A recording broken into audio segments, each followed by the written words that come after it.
All right, Braxton. So doing photos, I just want to go over this real fast. So if you have no photos, what you need to do is just pull it up on Google Maps, and you can just use the front photo of this. I usually try to get an angle that works a little bit better, and then just use a front one.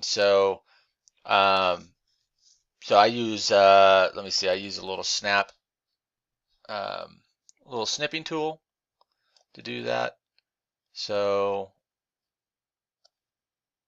something like that. You don't want to have the Google image in there, and then you just save that to uh, file, label front. If you have other photos, you want to make sure that you size them down. So let me just go over that real fast. Hang on, I'm gonna pause this, and so you know what I'm talking about with that. All right, so here's a photo I just took. I took off my phone, and you have to size these down. So I opened up in the Photos app, and if you go to these little dots, the resize, and you have to do it the best. You have to do it this 0.25 megabytes. Otherwise, it takes forever to load on the website. It clogs up our website, makes it really slow. We don't want that. So just resize it, and then save it in whatever folder. And then also, so we'll move on from that. So if you're pulling pictures out of the MLS, for example, you got to be really careful because this RE Coloretto is branded, and so you have to do what I just did with the. You can't just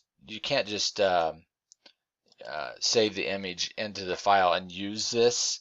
You have to crop this out. Otherwise, there's like some sticky stuff that the real estate board's getting kind of pissy about with using other people's photos without permission.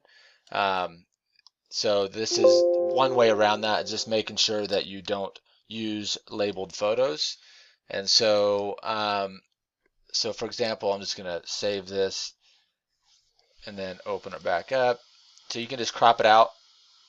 You can use a snipping tool to do it. You can use anything you want. So let me see why that's not opening. Oh, here we go. So you can just go ahead and you can just crop that out. So edit, crop, um,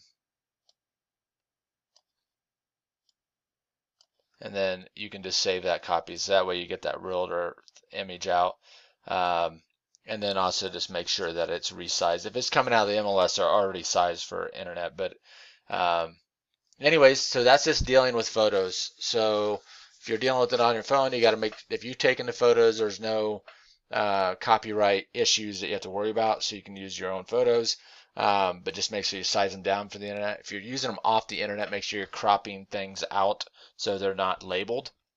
And then that way you're making that photo legit or legal, so there's no copyright issues. So other than that, that's how you deal with photos. So if you only have the outside photo, which it looks like we have on this one, we have that inspection report, but we can't really use the photos out of that.